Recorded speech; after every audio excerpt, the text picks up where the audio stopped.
नेटसप में अगर आपको सक्सेसफुल होना है, एक ऊंचाई पर पहुंचना है, तो कम्युनिकेशन के साथ साथ फॉलोअप पे ध्यान देना भी बहुत जरूरी होता है। रेगुलर फॉलोअप से टीम में एक स्ट्रांग रिलेशनशिप बिल्ड होता है, एक ट्रस्ट लेवल पैदा होता है। नेटसप के बिजनेस में 5 तरीके से फॉलोअप लिया जाता है। सबसे पहला, follow up regarding daily consumer activities. Team को सक्सेसफुली अगर आगे लेकर जाना है तो टीम में डेली कंज्यूमर एक्टिविटीज होना बहुत जरूरी है और उसका फॉलोअप लेना भी उतना ही जरूरी है। रेगुलर कंज्यूमर जो है ये रिपर्चेस कर रहे हैं क्या, ये जैसे हम चेक करते हैं ना, वैसे ही जो रेगुलर रिपर्चेस नहीं करते हैं उनके समस्या का समाधान अगर हम देते हैं, प्रोडक्ट का कॉन्फिडेंस अगर हम उनमें पैदा करते हैं, तो वो भी बार बार लगातार रिपर्चेस करते रहेंगे, जिससे टर्नओवर अच्छे तरीके से बढ़ सकता है। और सबसे इंपॉर्टेंट बात, कंज्यूमर के मन में नेटसप के प्रति एक अच्छा सा रिलेशन बिल्ड होता है। दूसरा point, follow up regarding guest count. Team में अलग अलग लोकेशन पे अलग अलग प्रोग्राम्स गेस्ट कवरिंग के लिए चलते हैं। इसमें कितने गेस्ट ने प्रोग्राम अटेंड किया, उसका एक डाटा कलेक्ट करना जरूरी है। उसमें से कुछ ऐसे पोटेंशियल गेस्ट होते हैं जो आने वाले समय के आपके पोटेंशियल कंज्यूमर बनने वाले हैं, उनका अलग सा डाटा मेंटेन करना बहुत जरूरी है, क्योंकि यही लोग आगे जाके बड़ा बड़ा रिपर्चेस करेंगे, जिससे आपका बड़ा टर्नओवर आने में बहुत बड़ा फायदा होगा। Point number 3, follow up regarding achievements. Team में छोटे से छोटे अचीवमेंट्स को लेकर बड़े से बड़े अचीवमेंट्स बहुत सारे लोग करते हैं, तो ऐसे सिचुएशन में उनके साथ सही समय पर सही तरीके से फेलिसिटेशन होना बहुत ज़्यादा जरूरी है, क्योंकि इससे उनका मॉरल बढ़ता है, उनका मोटिवेशन बढ़ता है और सबसे इम्पोर्टेंट, और ज़्यादा टर्नओवर लाने के लिए वो बार बार लगातार कोशिश करते हैं। और ऐसे प्रोग्राम करने से टीम में यूनिटी भी बनी रहती है। Point number 4, follow up regarding planning. Planning के हिसाब से टीम में सभी प्रोग्राम्स बराबर हो रहे हैं क्या, सभी प्रोग्राम्स का एग्जीक्यूशन सही तरीके से हो रहा है क्या, ये चेक करना भी जरूरी है, क्योंकि सही प्रोग्राम और सही एग्जीक्यूशन से ही एक सही टर्नओवर बार बार लगातार बढ़ता है। और यहां पे एक इंपॉर्टेंट बात होती है कि काम करते समय जो भी चैलेंजेस आते हैं या जो भी रोड ब्लॉक्स आते हैं, उनके बारे में सही समय पर पता चलता है, और सही समय पर पता चलेगा तो सही समय पर ही उसका सॉल्यूशन हम निकाल सकते हैं, जिससे टर्नओवर में कोई प्रॉब्लम नहीं आएगा। और point number 5, follow up regarding turnover.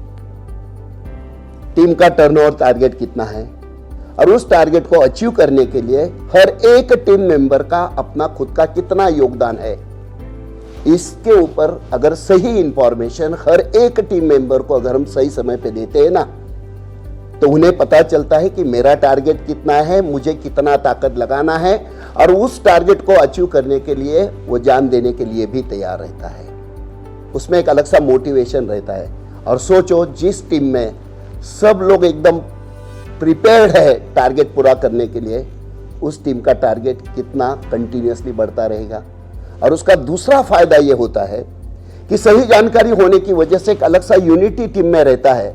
तो जब भी कोई सिचुएशनल चेंजेस आते हैं जिसके ऊपर हमारा कंट्रोल नहीं होता है, और ऐसे सिचुएशन में स्ट्रैटेजी में बदलाव करना पड़ता है ना, तो ऐसे सिचुएशन को भी वो टीम इजीली एक्सेप्ट करती है, क्योंकि उसका माइंडसेट उस हिसाब से रहता है। और सिर्फ इतना ही नहीं, आने वाले समय में जो भी चैलेंजेस आएंगे उसे एक्सेप्ट करने के लिए, उसे फेस करने के लिए भी वो तैयार रहते हैं। फॉलोअप करना मतलब सिर्फ फोन पे बातें करना नहीं है।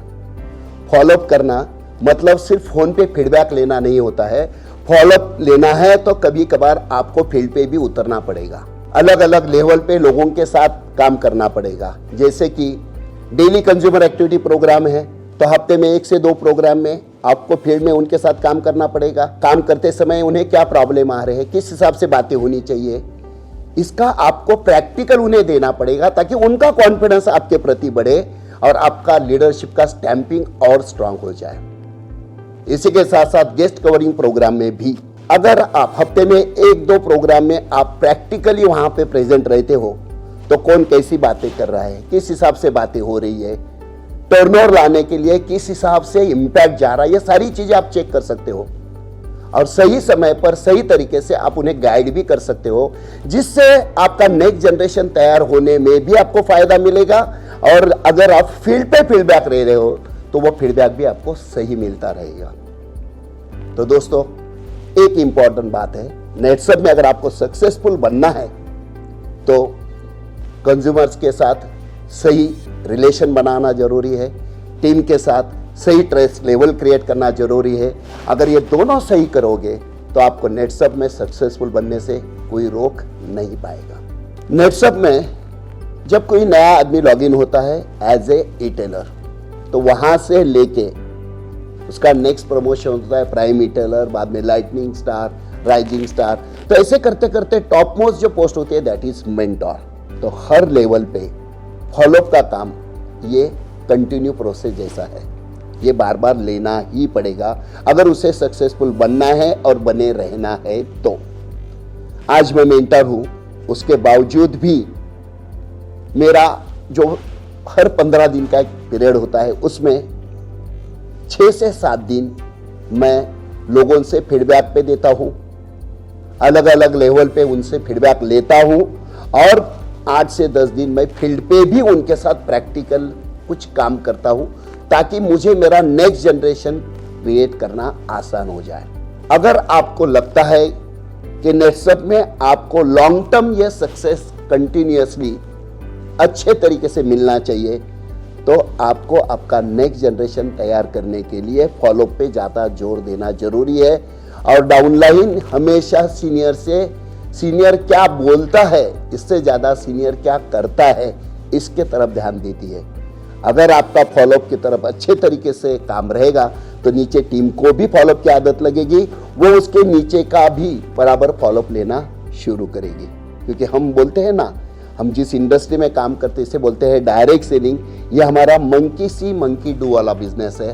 तो आप अगर जिस हिसाब से काम करोगे उस हिसाब से आपका नीचे का टीम ये हमेशा सीखता रहेगा।